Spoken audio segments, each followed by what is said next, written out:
So I have 16 minutes and 19 seconds. I wanted to show you I've gotten serious about adulting. I've got an agenda. This is by Ivory Paper Co. And I'm going to start writing in the readings that we're going to do. Okay? So, it's October. And tomorrow's the 24th. I won't be doing any readings tomorrow because I'm working. So maybe Tuesday. We'll do... Who do you guys want to do for readings? What's on our list? Libra, Scorpio,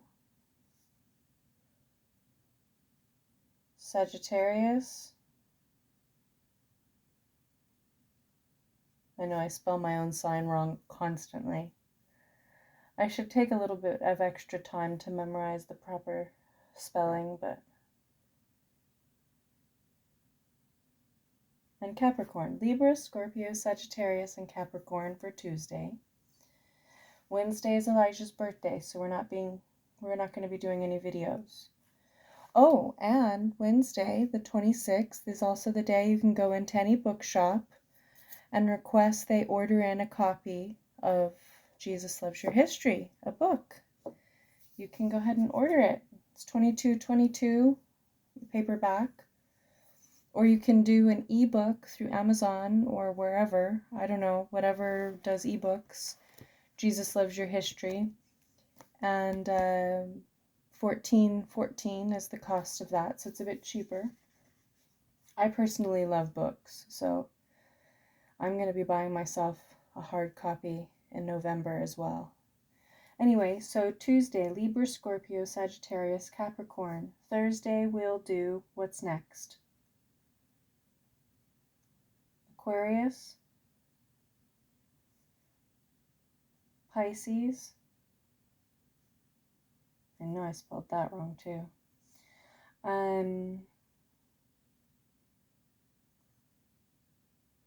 Aries, Taurus. And then Friday, we'll do Gemini, Cancer, Leo, Virgo. Okay, that's everybody. So if it's a Tuesday, it'll be Libra, Scorpio, Sagittarius, and Capricorn. Thursdays, we'll do Aquarius, Pisces, Aries, and Taurus. And Friday, we'll have Gemini, Cancer, Leo, and Virgo. And I think for Halloween, well, we'll see how the readings go.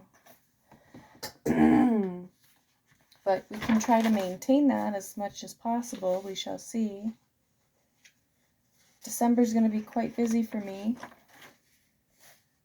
But maybe November. We'll see what happens. Let's see how we do. I'd like to challenge everyone to do a mind map. Look up mind maps, and I want you to do a mind map. It says, ask yourself, where do I want to be in 12 months from now? Use these spaces to map out some of your focus areas for the next year. Start by thinking of the big pieces of your life: family, work, fun, school, health, friends, finances, hobbies. Next, connect ways you want to improve or things you want to explore in each of those areas, right? So as an example here, she's got goals for the year, and then she's got 3 main offshoots: business, health, and family. Now for family, it says no kid date once per week. Spouse, kids, mom. Invite to dinner twice per month. I assume that's for mom.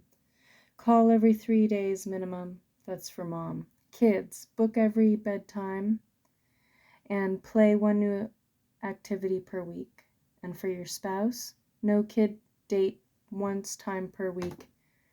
And find a TV series. And then we've got health. They have mental, workouts, and eating as the topics. For mental, they have meditate 15 minutes a day, no social media days. For workout, it's minimum of 3 days per week. And then PR test on bike. And then for health, you also have, or for work, eating. She didn't put anything on for that yet. But it's just to get you started, some ideas. And then there's business. It's got gaining 10,000 followers, open first retail store, grow 100% online sales, find best location, test a pop-up. So then they give you a blank one with your own little center one, and you get to fill out your own version. That's their version.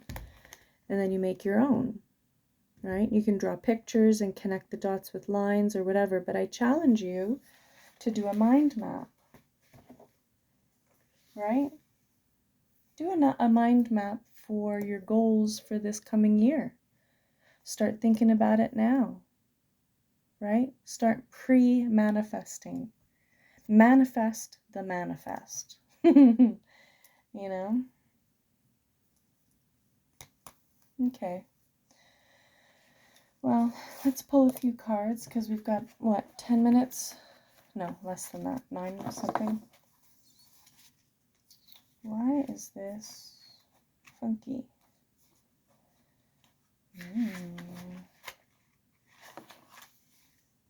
There we go.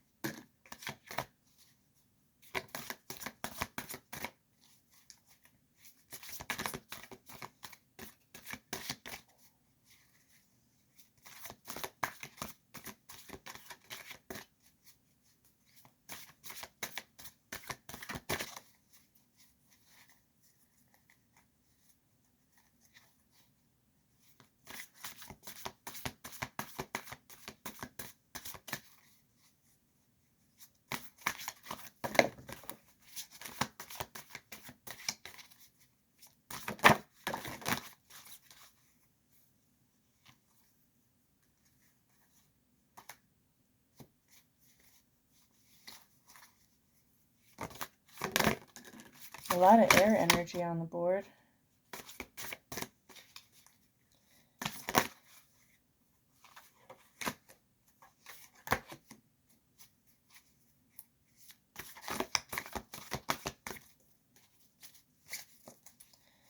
So it looks like this reading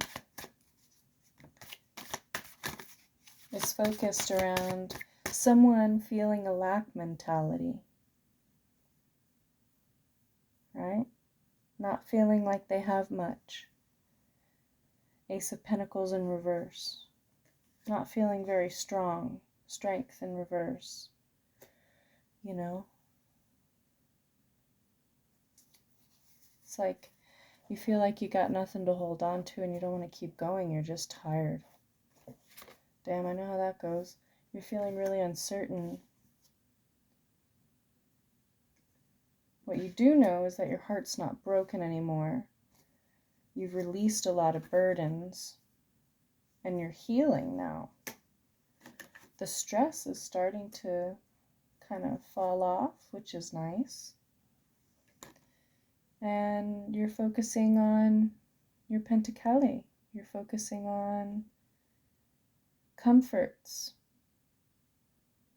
Maybe you have a pet. I see a rabbit here, but also maybe a bird.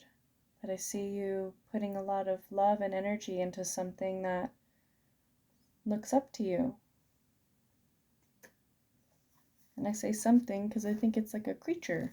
If it's not a child, it's definitely a creature of some kind.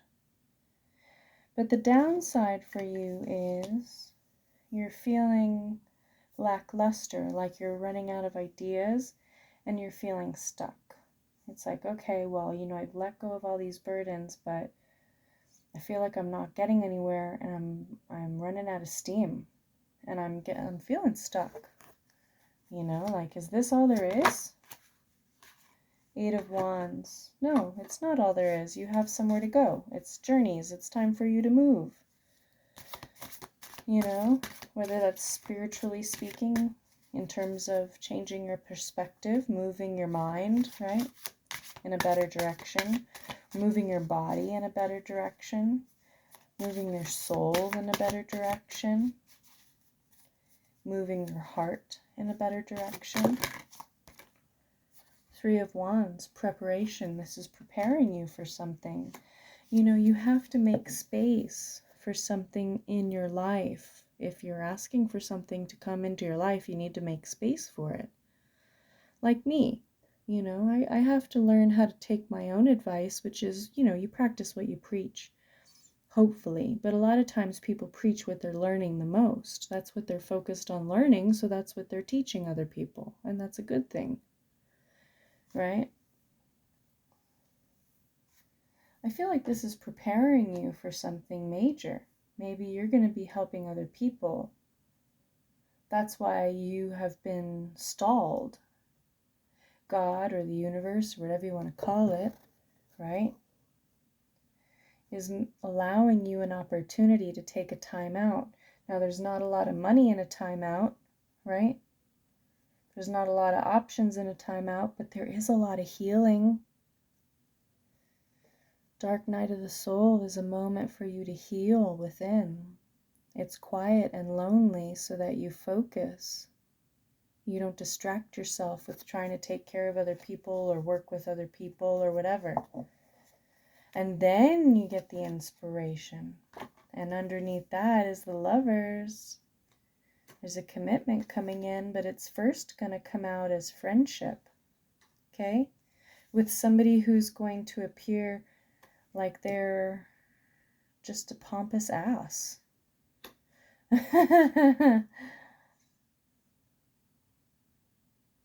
But that person, that's going to transform. It's going to transform you.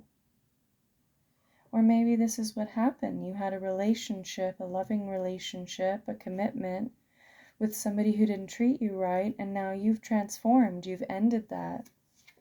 And now you're in a stage of, you're more comfortable than you used to be, or maybe you're about to be.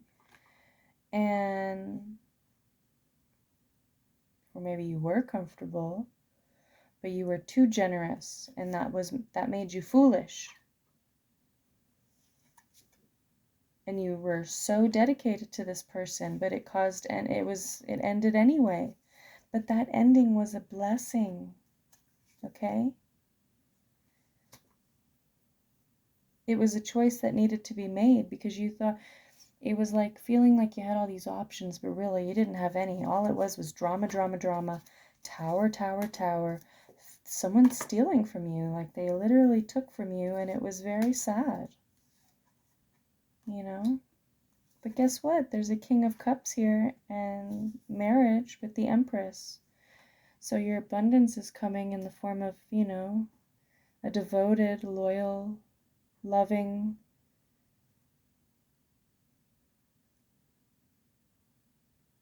they're both looking at each other, and the Hierophant's right there in the middle, and they're both bringing their gifts to each other once they come out of the Hangman position. So once you step out of the dark night of the soul, you get this. Look at, they're bringing gifts to each other and they're getting married. Because, you don't want to get married to somebody who doesn't bring anything to the table. You'd hope that you both bring something to the table of some kind. Whether that's emotional or spiritual or physical or aesthetically or mentally, right? We all bring something to the table. We all have something. No matter what anybody tells you, you are special for being you. You have something. Now it's time for you to dig within and figure out what that is and embrace it. And that's where your abundance lies, in loving yourself for who you are. Once you come out of this dark night of the soul and you step out of all of that, and you've done your thinking and you step into loving yourself, that's when your Two of Cups will arrive and you'll have your justice. And the action will be, you'll have to be patient with this one. It's not going to come in as love at first, and it's not going to come in as support at first. It's going to come in as creativity. So somebody wants to come and work with you, right? He's not going to appear like the Emperor. There's going to be a lot of challenges here, but I see creativity and luck. Challenges, stay determined, keep pushing through. Stop being overly generous, okay? You can celebrate when it's over, but right now it's time to reflect, resolve these issues, and you will have a victory here. Don't run from this, you know. The loss is actually giving you that freedom.